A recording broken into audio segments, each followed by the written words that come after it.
Hello everyone, welcome to the channel on the screen. आज हम बात करने वाले हैं Japanese anime movie perfect blue के बारे में। ये मूवी रिलीज हुई थी 1997 में।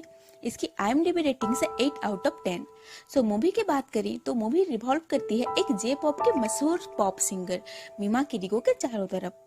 ये मूवी अडॉप्टेड है from perfect blue novel.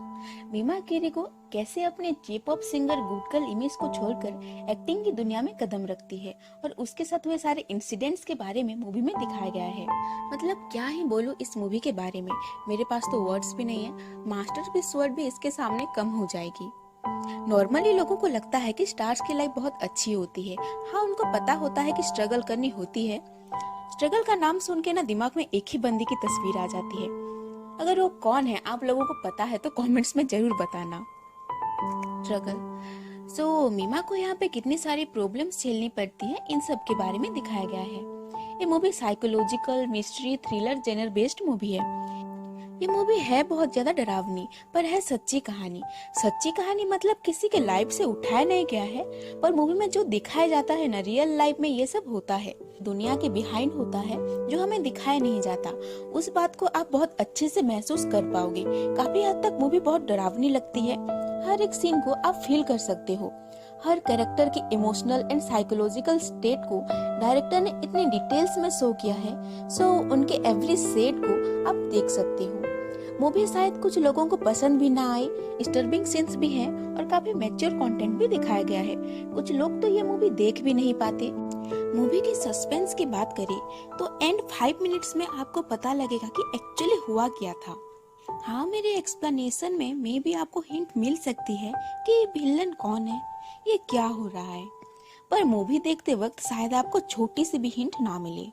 Movie थोड़ी कॉम्प्लिकेटेड भी है, इसे समझना भी डिफिकल्ट है। मैं जैसे भी समझी हूँ ट्राई करूंगी इजी से एक्सप्लेन करने के लिए। Don't go anywhere, listen my explanation. Not wasting the time, let's start. First scene में हम मेन कैरेक्टर मीमा को देखते हैं। वो एक जे पॉप जिसका नाम चैम था, उसकी एक मेंबर थी। उसमें टोटल 3 मेंबर थे। एक कॉन्सर्ट हो रहा था। वहाँ एक सिक्योरिटी गार्ड था जो कि बहुत ज्यादा वियर्ड लुक दे रहा था। सॉन्ग खत्म होने के बाद वहाँ कुछ गुंडे जैसे लोग थे जो मीमा के बारे में उल्टी सीधी बातें कर रहे थे। सिक्योरिटी गार्ड को ये सब अच्छा नहीं लगता और वो बिना कुछ सोचे उन लोगों से लड़ पड़ता है। उसे वो लोग बहुत ज्यादा मारते हैं, फिर भी वो मीमा के लिए उनसे लड़ता है। मीमा को कुछ अनाउंस करना था तो वो शांत रहने के लिए सबको कहती है।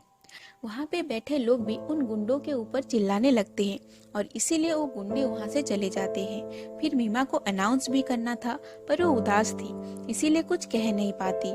इसीलिए उसकी दोस्त अनाउंस कर देती है कि मीमा जैम छोड़ने वाली है और ये उसकी आखिरी सॉन्ग होगी जैम के साथ। वो जे पॉप जैम को छोड़ के एक्ट्रेस बनना चाहती है। ये सुन के उसके फैंस बहुत ज्यादा उदास हो जाते हैं। मीमा जब बाहर कार में बैठने के लिए जाती है तो उसे एक फैन एक पिंक कलर का लेटर देता है। मीमा घर जाती है और उसके मछलियों को खाना देती है और रूम में लगे जैम के पोस्टर को निकालती है। फिर बैठ के फैंस के लेटर पढ़ती है और वो पिंक वाला लेटर भी पढ़ती है। उसमें एक वेबसाइट के बारे में लिखा था जिसका नाम था मीमास रूम, जो मैं हर रोज पढ़ता हूँ। उस लेटर में लिखा था।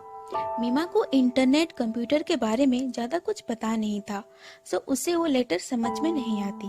फिर मीमा को उसकी माँ का कॉल आता है और उनसे मीमा बात करती है। बीच में एक और कॉल आता है, वो उठाती है तो दूसरी साइड से कोई नहीं होता। उसे लगता है कि रॉन्ग नंबर होगा। फिर से दोबारा कॉल आता है और इस बार भी कोई नहीं था। फिर मीमा को एक फैक्स आता है जिसमें गद्दार गद्दार करके लिखा था। मीमा को लगता है कि उसने जैम छोड़ा है, इसीलिए फैंस ये सब कर रहे हैं। अगले दिन मीमा मूवी की शूटिंग में जाती है। उसे शूट में बस एक ही लाइन बोलने के लिए दिया गया था। मीमा रूमी को वो लेटर के बारे में बताती है। रूमी कहती है कि वो एक वेबसाइट है। फिर शूटिंग खत्म होती है। मीमा की और एक मैनेजर तोरो कोडो वहाँ आया था। उसके पास मीमा की एक फैन लेटर था। वो उसे खोलता है कि लेटर ब्लास्ट हो जाता है। इस बात से मीमा बहुत ज्यादा शॉक हो जाती है। उस लेटर में ये भी लिखा था कि ये एक वार्निंग है, आगे और भी कुछ बड़ा होने वाला है। वापस घर में रूमी मीमा को कंप्यूटर सेट करके देती है और उसे यूज करना भी सिखाती है। फिर मीमा लेटर वाली मीमास रूम वेबसाइट को खोलती है। उस वेबसाइट में मीमा की हर रोज की लाइफ के बारे में सब लिखा हुआ था। मीमा देख के परेशान हो जाती है, इतनी डिटेल्स में कैसे किसी को पता होगा उसकी लाइफ के बारे में। अगले दिन मीमा वापस शूटिंग के लिए जाती है। अब तक मूवी में बस उसे सिर्फ 3 ही सीन दिए गए थे। ये रूमी को अच्छा नहीं लगता और मीमा से कहती है उसे चैम नहीं छोड़नी चाहिए थी। फिर अगले दिन मीमा एजेंसी ऑफिस जाती है। लिफ्ट में एक न्यूज़पेपर कटिंग लगाई गई थी, जैसे इसे सिर्फ मीमा ही देखे। उसमें लिखा था, वो गुंडा लड़का जिसने मीमा के कॉन्सर्ट पे उल्टी सीधी बातें की थी, उसका बहुत बड़ा एक्सीडेंट हो गया है। लिफ्ट बंद होते वक्त सामने वही सिक्योरिटी गार्ड दिखता है। ऐसा लगता है कि सब उसी ने किया है। चैम ने टॉप 100 J-pop लिस्ट में से 83 की पोजीशन हासिल की थी। उसे ही सेलिब्रेट करने मीमा ऑफिस आई थी। अगले दिन नेक्स्ट सीन की शूट होती है। वहाँ भी वो सिक्योरिटी गार्ड आ गया था। उसका नाम था मीमानिया। वो मीमा का एक बहुत बड़ा फैन था। उसे मीमा का एक्टिंग करना बिल्कुल पसंद नहीं था।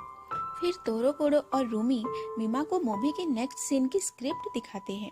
उसमें मीमा को रेप सीन करना था। रूमी तो सीधे मना करती है मीमा को ये सब करने से, पर मीमा कहती है वो अब एक एक्ट्रेस है तो उसे ये सब करना ही होगा, इसमें कोई बड़ी बात नहीं है। सीन शूट होता है। वो सीन बहुत डिस्टर्बिंग था और उसे देख के रूमी रो पड़ती है और वहाँ से चली जाती है। फिर तोरो कोडो मीमा को घर छोड़ने आता है। मीमा घर में अपने मछलियों को खाना देती है, पर उसकी सारी मछलियां मर चुकी थी। इसे देख मीमा जोर जोर से रोने लगती है। उसे रेप सीन का भी बुरा लगता है। वो गिल्टी फील करने लगती है।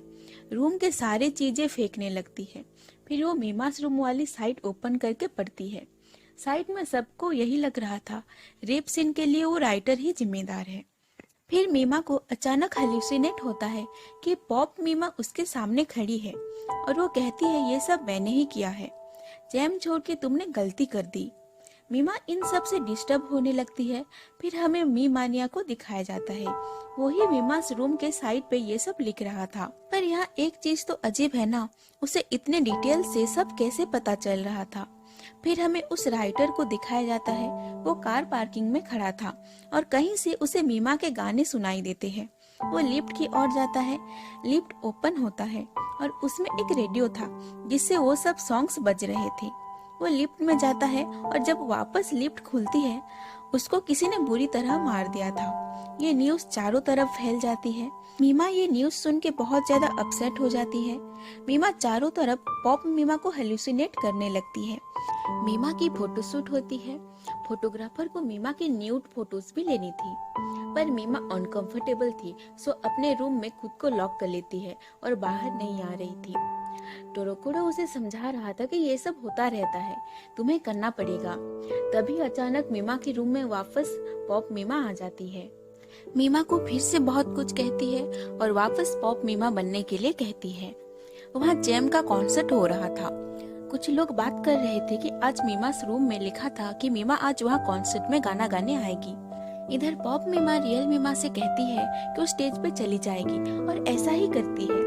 ये मीमा का हेलुसिनेशन तो नहीं लगता, क्योंकि लोग वहाँ पॉप मीमा को देख के शॉक हो जाते हैं और जैम के मेंबर्स भी, पर इसके बारे में और कुछ भी दिखाया नहीं जाता। अगले दिन मीमा की न्यूड फोटोज एक मैगजीन में आई थी। मीमानिया दुकान से वो सारी मैगजीन्स खरीद लेता है और किसी को खरीदने भी नहीं देता। फिर से उसका रूम दिखाया जाता है और हमें पता चलता है कि कोई फेक मीमा है जो ये मीमा के बारे में सब कुछ मीमानिया को मेल करके बताती है और उसे मीमानिया सब मीमास रूम में लिखता था। फेक मीमा कहती है कि वो एक्ट्रेस मीमा से बहुत परेशान है। एक्ट्रेस मीमा उसे अच्छे से जीने नहीं देती, बहुत परेशान करती है।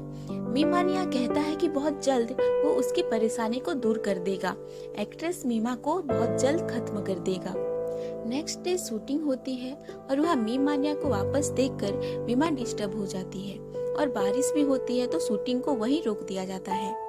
मीमा तोरोकोडो के साथ रेडियो स्टेशन जाती है। वहाँ जेम का इंटरव्यू प्रोग्राम चल रहा था। जेम के मेंबर्स अपने फैंस से बात कर रहे थे। वापस मीमा पॉप मीमा को उन लोगों के साथ देखती है।